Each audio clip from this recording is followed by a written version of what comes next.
तो मैंने सोचा कि खेती तो मैं करूँगा ही, लेकिन साथ में मैं आईएएस बनूँगा, लेकिन आईएएस बनने के बाद मैं ज़्यादा काम कर पाऊँगा। तो बस के छत पे बैठ के आया था, क्योंकि बस के छत पे बैठने में 3 रुपया लगता था और अंदर बस के अंदर में 7 रुपया लगता था। तो मैंने 3 रुपया के चलते बस के छत पे बैठ के पटना आया था। मेरी बहुत सारी बुक्स जो है वो मेरे आईएएस एग्ज़ाम क्लियर करने से पहले ही मार्केट में पब्लिश हो चुकी थी। इसलिए मैं स्टैंडर्ड 6 में होने के बावजूद मुझे स्टैंडर्ड 8th और 9th में क्लास करने के लिए भेजा जाता था और एक बेंच लगा दिया जाता था ब्लैक बोर्ड के सामने, उस पर खड़ा होकर मैं पढ़ाया करता था। तो 5 साल के बाद ही मैं आईएएस बन के ही लौटा था, क्योंकि मेरा ये प्रण था कि जब तक मैं आईएएस नहीं बनूँगा मैं अपने गाँव नहीं लौटूँगा। यह जो आईएएस बनने का जो कीड़ा है वो मुझे क्लास स्टैंडर्ड 6 में था, उसी समय मेरे मन में आ गया था कि मुझे आईएएस बनना है।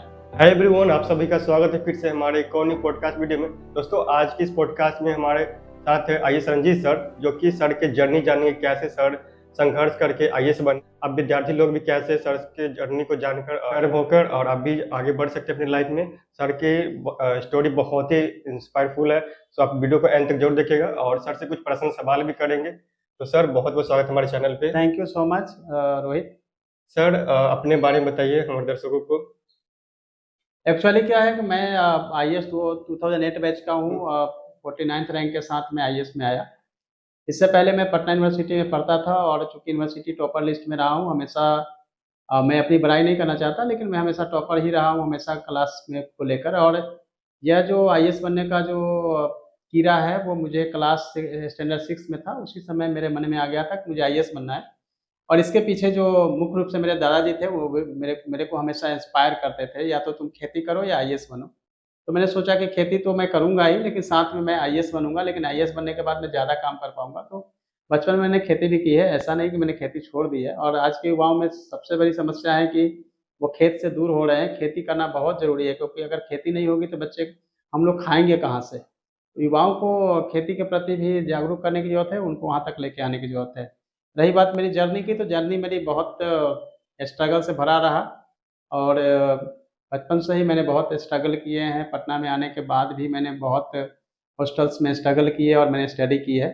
पटना से अगर मैं आया अपने गाँव से तो मैं अकेले आया था और उस समय बस के छत पे बैठ के आया था, क्योंकि बस के छत पे बैठने में 3 रुपया लगता था और अंदर बस के अंदर में 7 रुपया लगता था। तो मैंने 3 रुपया के चलते बस के छत पे बैठ के फिर पटना आया था। और ये वो समय भी आया जब मेरे पास अच्छी-अच्छी गाड़ियाँ भी अब अवेलेबल है। सर, जैसे कि आप बताया कि शुरू में आपके पास पैसा भी नहीं थे उतने। एक स्टोरी भी हम टीआईबी में पढ़ते थे, वहाँ पे आप बता रहे थे कि उतने पैसे नहीं होते थे, तो सेकंड हैंड बुक खरीद के आप पढ़ते थे। अ, ये बात भी सही है कि मैं सेकंड हैंड बुक भी खरीद के पढ़ता था और दूसरे से मैं बुक भी लिया करता था कि अ, बुक जो है मैं माँग के भी पढ़ता था। और साथ में मैंने बहुत सारे, जब मैं आईएएस नहीं बना था उससे पहले ही मैंने आईएएस की तैयारी भी करवाना शुरू किया था। और मेरी बहुत सारी बुक्स जो है वो मेरे आईएएस एग्ज़ाम क्लियर करने से पहले ही मार्केट में पब्लिश हो चुकी थी। यानी कि मैं एजुकेशन से जुड़े हुए रहकर, एजुकेशन पे काम करते हुए, और फिर मैंने अपने आप को प्रूव किया और सेल्फ इंडिपेंडेंट रहा। मैंने खुद से अर्निंग की और खुद से पढ़ाई की। सर, ये भी आपके बारे में कहा जाता है, जब आप क्लास 8 में थे तो क्लास 10th के बच्चे को पढ़ा रहे थे। ये बात भी सही है, क्योंकि जब मैं स्कूल में था और मुझे याद है कि जब मैं क्लास 6 में था तो उस समय टीचर्स की ट्रांसफ़र हुई थी, मास ट्रांसफ़र। तो टीचर नहीं थे, तो जो हमारे प्रिंसिपल थे उन्हें पता था कि एक स्टूडेंट है जो अपने क्लास से आगे 2 क्लास आगे की किताब पढ़ लेता है। तो इसलिए मैं स्टैंडर्ड 6 में होने के बावजूद मुझे स्टैंडर्ड 8th और 9th में क्लास करने के लिए भेजा जाता था और एक बेंच लगा दिया जाता था ब्लैक बोर्ड के सामने, उस पे खड़ा होके मैं पढ़ाया करता था।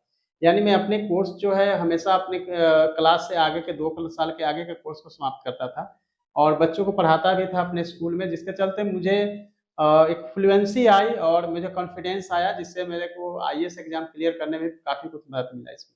सर, आपके जर्नी में सबसे बड़ा सैक्रिफाइस क्या करना पड़ा? सैक्रिफाइस नहीं कहेंगे एक्चुअली। बचपन में जितना आप घूमते-फिरते हैं वो सब मुझे सैक्रिफाइस करना पड़ा और हमेशा रूम में बैठ के पढ़ाई करनी पड़ी। बाहर की दुनिया से मेरा कोई मतलब नहीं था। मैं जब तक आईएएस बना तब तक कई महीनों तक भी मैंने सूर्य नहीं देखे होंगे, ऐसे भी दिन गए हैं। तो ऐसा कह सकते हैं कि इन सब दिनों को जब आप स्टूडेंट लाइफ में होते हैं तो घूमने-फिरने का जो मौज-मस्ती है वो सब मैंने सैक्रिफाइस किया। बाकी मैंने कुछ सैक्रिफाइस नहीं किया। हाँ, सैक्रिफाइस करने के बाद के जो जीवन है वो उससे काफ़ी ज़्यादा अनमोल है।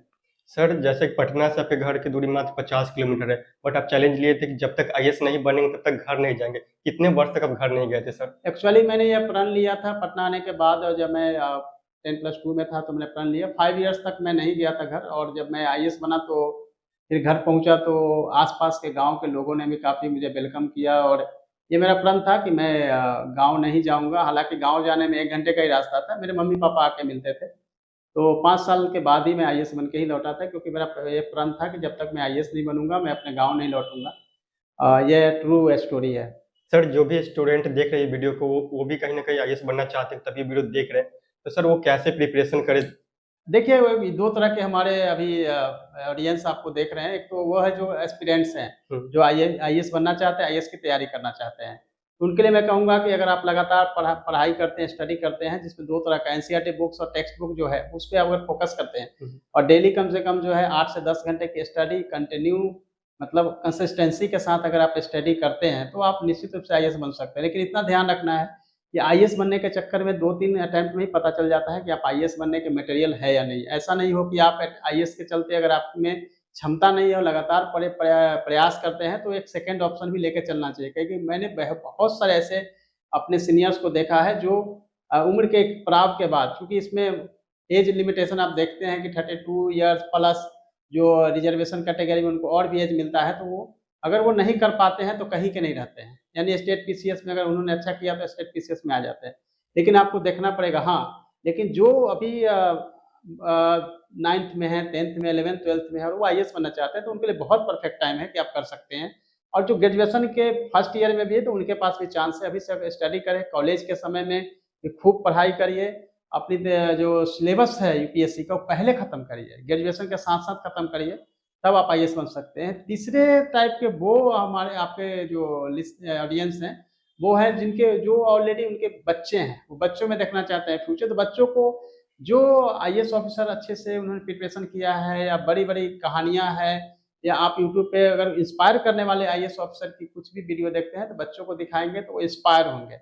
और बच्चों को अगर करवाना चाहते हैं, तो अभी से आप समझना पड़ेगा कि हर सब्जेक्ट में वो एक्सपर्ट होना चाहिए, हर सब्जेक्ट की जानकारी जो है होनी चाहिए। क्योंकि आईएएस में ऐसा बिल्कुल नहीं होता है कि साइंस अच्छा है तो आप कर सकते हैं, या आर्ट्स पेपर है या सोशल साइंस अच्छा है तो कर सकते हैं। सभी सब्जेक्ट में आपकी महारत हासिल होगी, तभी आप आईएएस कंप्लीट कर सकते हैं।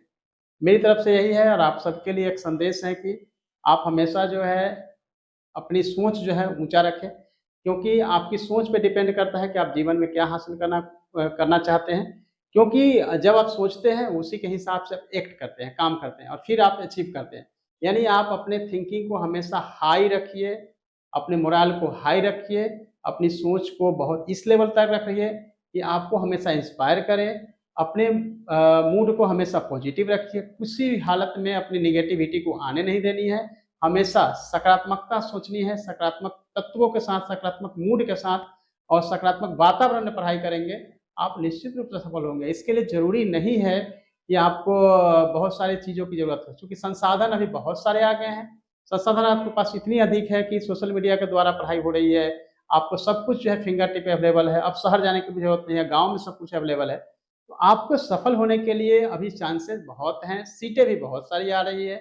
तो अगर आप स्टडी करते हैं, मन लगा के पढ़ाई करते हैं, यानी तन और मन का दोनों का संयोजन अगर आपके स्टडी में है, तो आईएएस आप 100% हो सकते हैं। लास्ट मेरी तरफ से मैसेज है कि जमी सलाम करे, आसमां सलाम करे, जमी सलाम करे, आसमां सलाम करे, कुछ काम करो ऐसा है दोस्त कि सारा जहां सलाम करे। सर जो भी एस्पिरेंट देख रहे हैं उनको पीटी मेंस से इंटरव्यू तक गाइड करें, कैसे करना चाहिए उनको? देखिए, प्रीलिम्स में आपको क्या करना है कि प्रीलिम्स में 7 सब्जेक्ट्स हैं।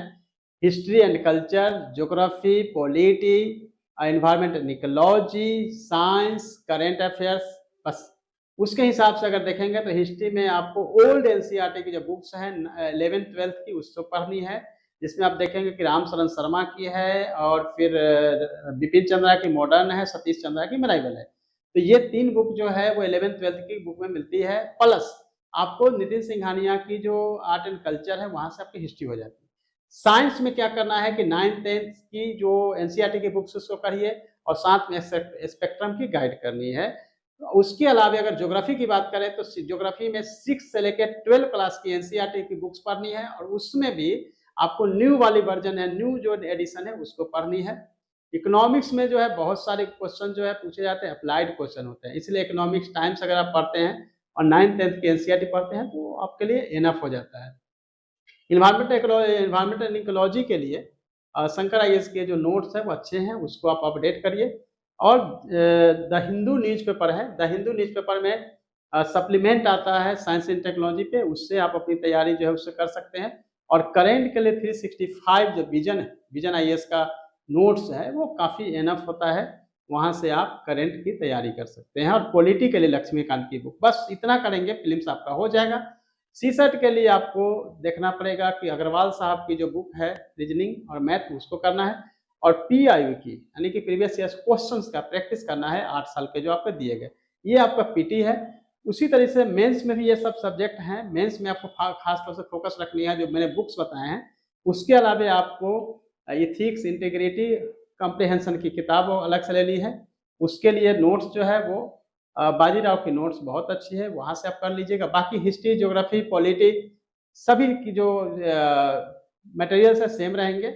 इंटरनेशनल रिलेशंस के लिए जो बुक है जैन साहब की, उससे बुक कर सकते हैं और फिर करंट अफेयर्स जो है वहाँ से आप स्टडी कर सकते हैं, क्योंकि 4 आपको जीएस का पेपर्स होगा। फिर आपको मैं ज़रूरत होगा आपके इस वीडियो के कमेंट्स में कुछ आएँगे तो उसके हिसाब से मैं आपको आगे भी आऊँगा आपके पॉडकास्ट में और बताऊँगा किस तरह तैयारी करनी है। इंटरव्यू की तैयारी कंटिन्यू चलने वाली प्रोसेस है, इसके लिए कोई अभी से तैयारी करने की ज़रूरत नहीं है। अपनी पर्सनैलिटी को निखारना है, अच्छे से बातें करनी है, लॉजिकली बातें रखनी है और स्पष्ट रखनी है, और अपनी भाषा को संयमित रखनी है। भाषा बिल्कुल स्पष्ट होनी चाहिए, कोई भी ग्रामेटिकल एरर नहीं होनी चाहिए, यानी व्याकरणिक अशुद्धियाँ नहीं होनी चाहिए आपकी भाषा में, तो आपके लिए ईज़ी हो जाता है। तो इंटरव्यू की तैयारी आपको उसके हिसाब से करनी है। तो ये आपको ध्यान रखना है। मेंस के लिए जो सिलेबस है, आप मेरे जो चैनल है डॉक्टर रंजीत कुमार सिंह आईएएस, वहाँ पे भी बहुत सारे वीडियो बने हुए हैं मेंस में अलग-अलग सब्जेक्ट के हिसाब से, उसके हिसाब से आप तैयारी कर सकते हैं। सर जैसे कि बताया सोशल मीडिया का दौर है तो उससे स्टूडेंट पढ़ सकते हैं, लेकिन अभी बहुत से स्टूडेंट डिस्ट्रैक्ट होते हैं सोशल मीडिया से, उनको खुद को कैसे मैनेज देखिए, आप सोशल मीडिया पे 1 घंटा से ज़्यादा नहीं रह सकते हैं, नहीं तो दिन भर आप रहेंगे तो सोशल मीडिया एक पॉइज़न है, तो धीरे-धीरे स्वीट पॉइज़न, धीरे-धीरे आपको मार रहा है, पता नहीं चल रहा है। दिन भर स्क्रॉल करते हैं, 4-5 घंटा समय निकलता है। स्क्रीन टाइम बिल्कुल ही 1 घंटा से ज़्यादा नहीं होना चाहिए, 1 घंटा में भी आपको फोकस होना चाहिए कि मुझे कौन-सा यूट्यूब चैनल देखना है। आप इंस्टा पे बिल्कुल पढ़ाई नहीं करिए, इंस्टा पे कुछ नहीं हो सकता, फेसबुक पे कुछ नहीं हो सकता। जो यूपीएससी की तैयारी करते हैं और अच्छे चैनल्स जो यूट्यूब के हैं, उसमें केवल और केवल उसी चैनल को फॉलो करना है, उनके कंटेंट्स को देखना है, बाकी मोबाइल को फिर साइड कर देना है। सिंपल सी बात है। सर आपकी सर्विस के 18 साल से ज़्यादा हो गए, तो ऐसे कुछ कहानियों की जो ऑडियंस को बताना चाहेंगे आप? एक कहानियाँ बहुत सारी है। जब मैं डीएम सीतामढ़ी था तो काम करने के इतने ऑप्शन मिले थे, बहुत सारे काम हमने किए भी और आज भी सीतामढ़ी के लोग मुझे बहुत याद करते हैं, जहाँ भी मैं पोस्टिंग रही है। और सबसे यादगार बात ये रही है कि जहाँ भी मेरी पोस्टिंग रही है, जब भी मेरी ट्रांसफ़र हुई है, वहाँ के स्टाफ, वहाँ के लोग जो है हमेशा मेरे को अ, अश्रु के साथ मतलब रोते हुए मुझे विदाई दिए हैं और हमेशा वो नहीं चाहते थे कि वहाँ से ट्रांसफ़र करूँ। मेरे जीवन का एक अचीवमेंट यही है कि जहाँ मेरी पोस्टिंग रही है, लोगों का लगाव इतना मुझे रहा है मेरे कामों से या मेरे व्यवहार से कि लोग हमेशा मुझे प्यार करें। यही मेरे लिए स्टोरी सबसे बड़ा है। सर आपके गिनीज बुक में भी नाम आई है, किस चीज़ को लेकर? एक्चुअली क्या है, बहुत सारे मेरे जो है Asia book of book records and India book of records में अलग-अलग चीज़ें हैं, जिसमें कि हमने सीतामढ़ी को फर्स्ट ओडीएफ डिस्ट्रिक्ट बनाया, नर्मदा को फर्स्ट ओडीएफ डिस्ट्रिक्ट बनाया। वन डे में हमने 70,000 डिगिंग किए थे टॉयलेट के लिए, 200 करोड़ से अधिक हमने बाँटे थे।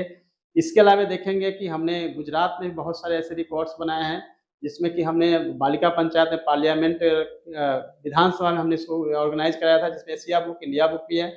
और 4 लाख से अधिक राखियाँ हमने कलेक्ट करके आंगनवाड़ी बहनों से बॉर्डर सिक्योरिटी फोर्स और सभी पैरामिलिट्री को भेजा था, तो वो भी एक इंडिया बुक ऑफ रिकॉर्ड्स है। ऐसे बहुत सारे रिकॉर्ड्स हैं जिसमें कि हैंड वॉशिंग हमने करवाए थे लगभग 15 लाख लोगों को सीतामढ़ी में। ऐसे बहुत सारे रिकॉर्ड्स हैं जो मुझे याद भी नहीं है। इसके अलावा मुझे बहुत सारे अवार्ड्स भी मिले हैं एंड यूएस का भी अवार्ड जो है बेस्ट लीडरशिप अवार्ड भी हमें मिले थे। बहुत सारे हैं चीज़ें, लेकिन इससे ज़्यादा ज़रूरी है कि मैं अपने जॉब से बहुत सैटिस्फाइड हूँ। सर बहुत-बहुत थैंक यू, अपनी कीमती वक़्त निकाल के हमारे चैनल पे आए, इसके लिए बहुत-बहुत thank you sir. Thank you आज रोहित, और आपके ऑडियंस बहुत प्यारे हैं और उम्मीद करता हूँ कि आपको जो वीडियो है उसको शेयर भी करेंगे और ख़ास तौर से जो यूपीएससी की तैयारी कर रहे हैं उन तक आपकी वीडियो